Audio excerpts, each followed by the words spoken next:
Cinema's full of bad guys, but these antagonists are operating in a league all their own. And that league is extra.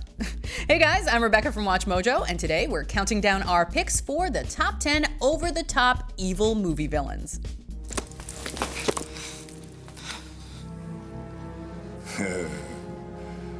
I don't think so.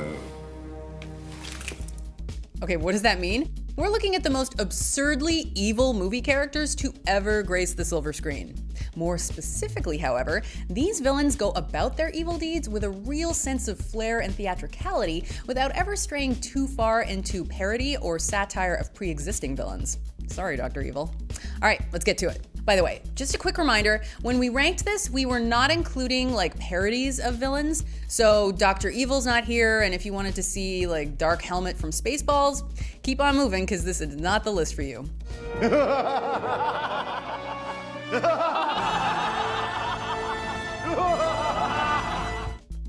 Number 10, Simon Phoenix, Demolition Man.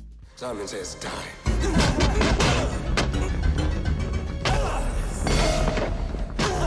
Whatever role he's playing, be it a vampire-killing vampire or a temporarily displaced crime lord, Wesley Snipes does it with unflinching confidence and commitment to the part. For Simon Phoenix, a ruthless 90s career criminal, the peaceful and borderline naive world he wakes up to in 2032 is ripe to be taken advantage of. And boy oh boy does he ever take obvious pleasure in having his way with this utopian future.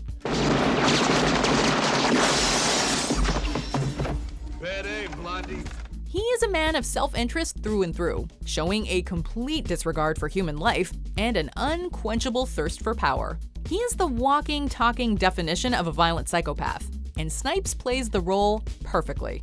Go ahead. You up to your ass in gasoline. Set your ass on fire. Number 9, Chong Li, Bloodsport. You break my record. Now I break you, like I break your friend. It's important to enjoy what you do, be it cooking, driving, accounting, or competing in a brutal underground martial arts competition. But one can take too much pleasure in an activity, and Chong Li is Exhibit A. The main antagonist in this 1988 Jean-Claude Van Damme classic, Chong Li, played by Bolo Young, seems borderline aroused by the competition. Very good. But Brick not hit back. The machismo, the bravado, the swagger, the occasional shit-eating grin, and the way he plays it up to the crowd, despite this being a vicious competition that leaves contestants in critical condition, he parades around like he's a WWE wrestler. Of course, this over-the-top performance is also part of what makes Bloodsport such a pleasure to watch.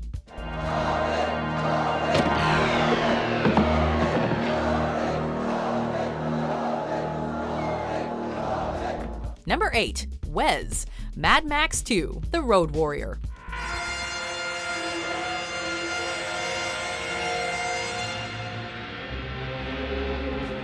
Honestly, the various villains and supporting villains of the Mad Max franchise easily could have made up half of this list. Immortan Joe from Fury Road, the Humongous from this very same film, they're both delightfully over-the-top villains who relish in their evil ways. And that makes them perfect for the dystopian world of Road Warrior. But if there's one villain from the Mad Max franchise who truly wins the title of most over-the-top, it's Wes. The guy!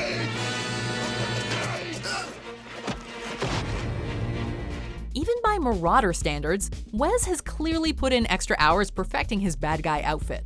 He might be a secondary antagonist, but with his menacing stare, raw intensity, apparent resistance to pain and blood-curdling screams, he'll always be first in our hearts.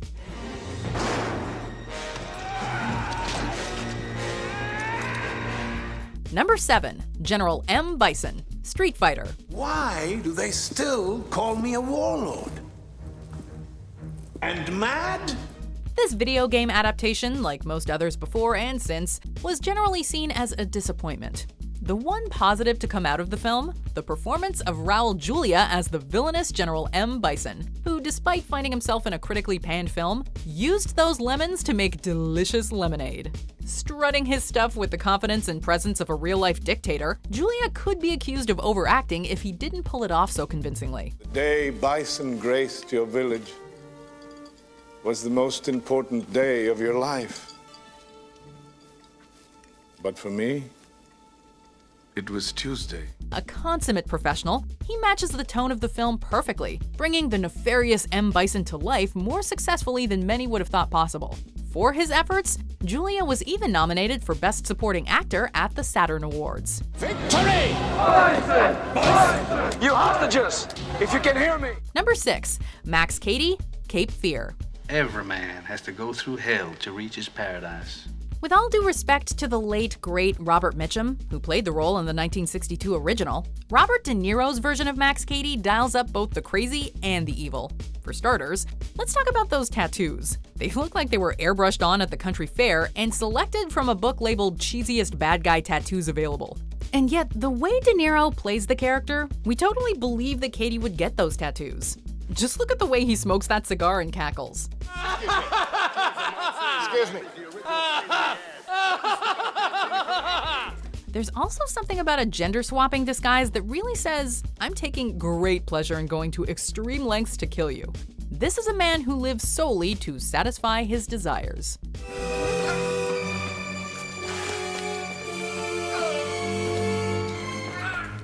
Number 5. Captain Bennett, Commando. Do you know what today is, Matrix? Payday. There's Crazy, and then there's Captain Bennett. In this 1985 action film, Arnold Schwarzenegger's John Matrix kills an estimated 81 people during the film's 90-minute runtime. Now, consider this. Bennett got kicked off their team of commandos for taking too much pleasure in killing. Coming from a kill-crazy commando like John, that is saying a lot. As Bennett, actor Vernon Wells is all cheesy one-liners, crazy eyes, and maniacal laughter. We get that this guy's got a hard-on at the idea of getting even with John Matrix, but there's such a thing as taking too much pleasure in your work. Seriously, he actually turned down the paycheck he was offered because getting his hands on Matrix was payment enough. I'll be ready, John. Number 4. The Joker, Batman. You can call me Joker. And as you can see, I'm a lot happier. Heath Ledger's Joker was certainly an agent of evil and chaos, and Jim Carrey undeniably went for over the top when he played the Riddler in 1995's Batman Forever. But when it comes to characters who balance evil deeds with a spirit of theatricality and excessive enthusiasm, well, Jack Nicholson's take on the Joker is incredibly hard to beat, at least in terms of Batman characters. Think about the future.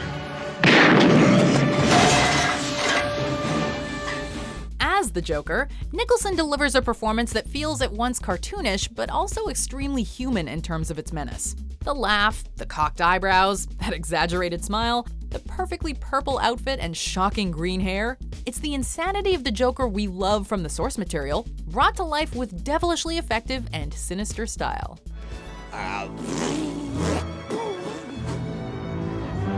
Number 3. Freddy Krueger, the A Nightmare on Elm Street franchise.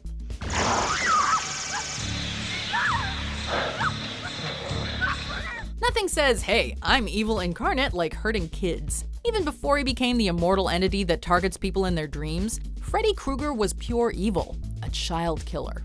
When he escaped justice due to a technicality, the townspeople of Springwood took matters into their own hands by burning him alive. He can't get you now. He's dead, honey, because Mommy killed him. They killed the man, sure, but in the process, they gave birth to something far worse.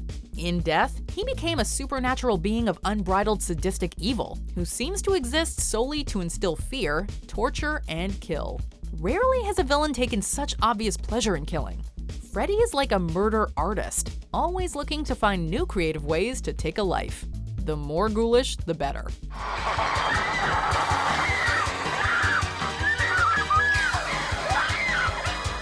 Number 2. David Lopan, Big Trouble in Little China.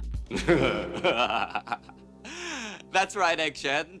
The best of two worlds. Genre-bending action comedies like Big Trouble in Little China are the perfect environment for over-the-top villains. In this safe space of thin logic and corny one-liners, a villain needn't make sense. They just need to entertain. And boy, does Lopan entertain. An ancient sorcerer with ambitions to rule not just the world, but the entire universe, he'll stop at nothing to achieve his goals. What's going on here? Is this some kind of... Magic. The darkest magic. My soul swims in it. scattered across time, trapped in the whirl of formlessness. The film may have flopped at the box office, but its pop culture legacy is worth more than any amount of money. And though Kurt Russell's performance as Jack Burton is an unforgettable one, James Hong's wildly unself-conscious, balls-to-the-wall performance as the hilariously evil Lo Pang is truly the stuff of legends. I don't get this at all. I thought Lo Pang... Shut up, Mr. Button. Alright, but which overacted, over-the-top movie villain performance is number one on our list? Let's check it out after these honorable mentions. A man confronts you, he's the enemy. An enemy deserves no mercy. What is the problem, Mr. Lawrence? Come to me, son of Jor-El. Kneel before Zod. Here, in this world, the bad guys can win. I shall miss you, Jack.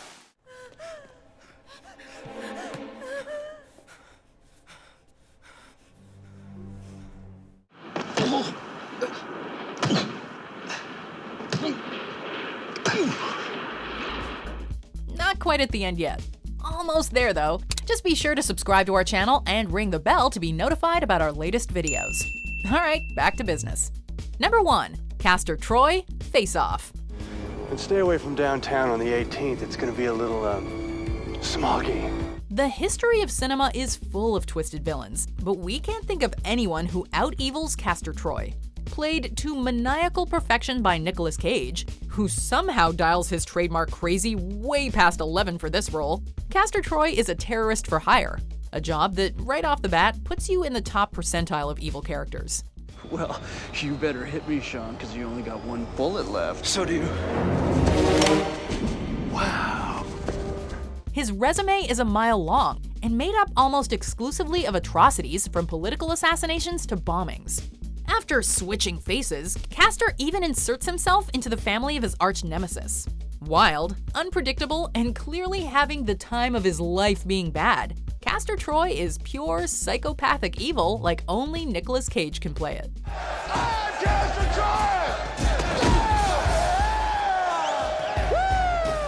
He took his face off. Are 90s action movies not just like the most? I love the performances by Travolta and Cage in that movie.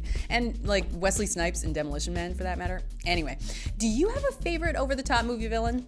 Let us know in the comments. Be sure to like and subscribe, and be sure to watch this other video.